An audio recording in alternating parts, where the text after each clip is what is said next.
Welcome back everyone. This build can clear tier 100 nightmare dungeons prior to max level. In fact, I did it at level 95 and I am not that good.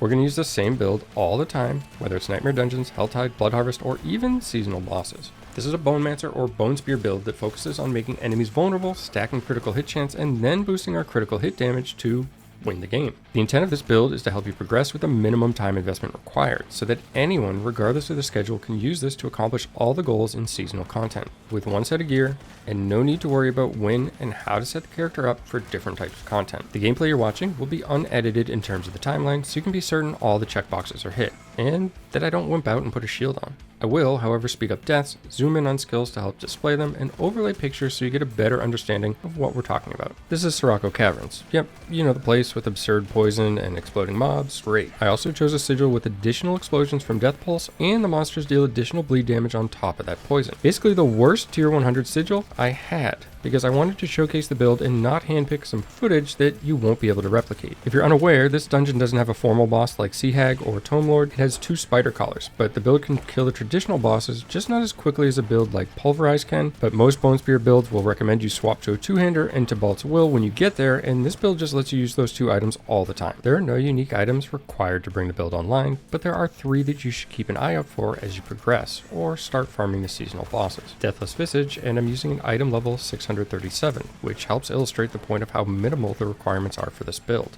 This helm gets better as our critical strike damage increases, so there's no rush to acquire one, but it will continue to scale once you do. It can be target farmed off the seasonal bosses, which makes it an incredibly easy pickup. Tibalt's Will boosts our damage after using Evade, since we're using Metamorphosis as a Vampiric Power, and it's a multiplicative damage boost at that. On top of that, using Flicker Step, this Evade also reduces the cooldown of Bone Storm, allowing us to have higher uptime for an incredibly strong defensive cooldown and reliable burst damage through the additional crit chance it provides. Both of these can also be farmed off seasonal bosses that you can solo prior to level 100. Prior to getting these uniques, I'd recommend Aspect of Might, Aspect of Disobedience, and Ghostwalker Aspect. These will add survivability to the build that you'll find helpful until the uniques scale your damage. Just like that, we're now level 100, and I wanted to show the footage of the run where I actually dinged. This way you could see that nothing changes. We're using the same everything we did before because this build is good prior to this point, so you don't have to level to 100 and then start working on your endgame setup. I'd recommend using this starting at level 50. It would work from level 1, but Blood Surge is faster and easier to get going. I'll leave a link in the description to my version of Blood Surge for anyone interested. Aspect of Shielding Storm and Osteoscale Aspect will provide a barrier and increase the duration of Bone Storm, adding to the survivability this skill gives us. Keep in mind that additional duration means more critical hit chance while it's active. By taking rapid ossification in the skill tree, we can even make this more frequent. All the skills, along with the Paragon tree, can be found at the D4 builds link in the video description as well. I'll place the preferred stats for each gear slot, but I want to give special mention to resource generation on your ring slots. This is what I'd consider the most important stat to get on your rings. The build can be played without it, but it will require you to use your basic attack, and although it'll clear everything just fine, it'll be much slower. Splintering Aspect is the most important aspect. The aspect is our main source of vulnerable and increases the damage of our Bone Spear overall, and also allows the additional projectiles coming back to be another source of damage. The final 3 aspects will work in tandem to help us landing critical hits and for big damage. Aspect of Serration will boost our damage output by letting our key passive also boost critical hit damage while our essence is high. Aspect of Grasping Veins will boost critical hit chance and critical hit damage after Corpse Tendrils is used, while Aspect of Torment allows us to regenerate essence more quickly. The preferred weapon is a 2-handed sword for additional critical strike damage. If you happen to have a different weapon type with solid affixes, by all means use it. With the aspects out of the way, let's jump into some gameplay commentary, which hopefully will allow you to understand how and when to use these skills to be the most effective. We obviously want to be using Bone Spear from a distance. You can actually take off enemies or pick them off when they're out of range or off the screen. Bone Prison can be used defensively or offensively. You can trap the enemies, you can trap yourself just to prevent enemies from getting to you, but it also gives you essence back. So when you trap enemies, the more you trap, the more essence you regen. And if you have resource generation on your rings, you'll have a pretty good supply of essence. It's very rare that you'll actually run out of essence with this build setup. You can see it's okay to move backwards at times. Eventually you get to the objective. When you see numerous elites like this, that's when you want to make use of your Bone Storm. This is a huge defensive boost, and on top of that, it provides 20% critical hit chance, which is a large benefit toward damage output as well. Corpse Tendrils is available for additional burst again, and you always have your Evade or Metamorphosis, to just continually kite and move away from enemies as well. Overall, this build is very well balanced in terms of its defensive capabilities and offensive output. You pretty much always have something to use when a situation arises. Corpse Tendrils in that situation there works both as defensive and offensive as well, pulling the enemies away from me and allowing me to hit them all with Bone Spear at the same time, just very effective overall. We're going to work our way down this narrow hallway. This is pretty ideal for Bone Spear despite this particular dungeon being less than favorable. Narrow hallways are always going to be a good setup for Bone Spear because that original spear and the return spears are going to basically hit everything in its path. You can see just the sheer damage output here, but also the ability we have to survive. With all the damage and the dots that are being applied to us, we're still able to kind of take these enemies down. You can see just how aggressive this poison and the bleed damage is, number of health pots I'm using, and just how fast that health is ticking. Decrepify is another skill that's both defensive and offensive. We're going to get damage reduction on anything that it hits, as well as additional damage that we deal to the enemies affected by it as well through our skill tree. Our basic Hemorrhage is actually not going to be used as our character gets stronger. In the earlier stages, we will be making use of this to keep our essence level topped off, but eventually you'll have enough essence regeneration that you won't need it at all. For the Book of the Dead, we're going to sacrifice our minions. We're going to sacrifice the Skirmishers, the Cold Skeletal Mages, and the Iron Golem. This is going to give us numerous benefits. The Skirmishers are going to increase our critical strike chance. We've mentioned why this is very valuable to the build so far. The Cold Mages are going to increase damage to vulnerable targets, which we will be applying essentially to everything we hit more than once. And the Iron Golem is going to increase our critical strike damage, which will get numerous benefits as well.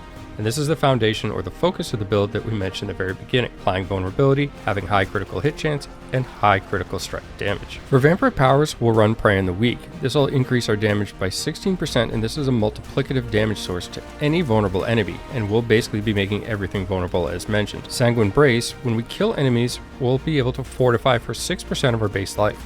This will allow us to take advantage of some synergies within the Paragon tree. As mentioned previously, we want to use Metamorphosis with this build. This turns our Evade into Unstoppable. This is going to allow us to capitalize on things like Tybalt's Will, as well as Flicker Step, and just get numerous advantages from that. Anticipation will reduce the cooldown on Bone Storm, allowing greater uptime, and again, this is going to work defensively and offensively for us. The final slot is somewhat flexible, and I actually find Hemomancy to be pretty decent in this spot, but you could certainly substitute this for something that you prefer. Hemomancy is going to do a little bit of AoE damage. It's really nothing substantial, but the 1% heal that you get for each enemy damage this way does add up over time. Alright, let's go ahead and take a look at the skill tree. Starting out, you'll want 3 points in Hemorrhage, and I would recommend the Acolytes version here. Eventually, as you're comfortable with your character, and depending on the gear that you get and so forth, you'll drop down to 2 points, and that will be just to reach the next tier. You'll essentially no longer need your basic, or very rarely need to use it. 5 points in Bone Spear, and then we're going to go all the way down to Paranormal Bone Spear. This is going to allow us to get 3 additional shards, just dealing some additional damage each. More importantly, we're getting 5% increased critical strike chance. This is essentially what this entire build is about. Vulnerable, crit hit chance, critical strike damage. Unliving Energy is going to increase our maximum essence, and we'll be using synergies with aspects as well as the Paragon tree. The more energy or essence that we have, the more damage we'll be able to do. Imperfectly balanced, core skills cost additional essence, but also deal additional damage. This is a multiplicative damage source, so I like to take this here. You get more of a trade-off in terms of damage output than what it costs for the essence. 1 point in Hued Flesh, and this is really just for boss killing. You're going to get double this chance against bosses, giving us 8% for that single point we place in. And this will help us just kind of get Corpse Tendrils off to make use of that additional burst damage that we get. Against trash mobs, you should be able to keep up corpses fairly consistently. We'll also have other synergies as well when we get into the Paragon tree that'll deal with corpses, and sometimes we want them, other times we don't. It has to do with whether we want damage boost or additional damage reduction. Single point in Bone Prison, and we'll go all the way down to Dreadful Bone Prison. Reason for this is because we're going to get some Fortify from that, but more importantly along the way there, if we trap an enemy, we get 25 essence plus an additional 5 per enemy trapped. Really useful for situations where we want a large chunk of essence back to fire multiple Bone Spears at once. You can also use this defensively, putting yourself in it as I've mentioned, protecting yourself from a number of enemies if your essence is doing okay at the time. 1 point in Grim Harvest, and this is to unlock Fueled by Death. This is going to give us a multiplicative damage source. After consuming a corpse, this will work in conjunction with our Corpse Tendrils. That way we can consume that corpse, get a huge chunk increased critical strike from the Corpse Tendril and the Grasping Veins aspect, as well as this increased damage, just making it a really nice nuke cooldown. We're going to take Decrepify, and we'll run that down to Abhorrent Decrepify. The original Decrepify, or the baseline, is going to cause enemies to be slowed, which means we can capitalize on crowd control damage and other things that synergize with that.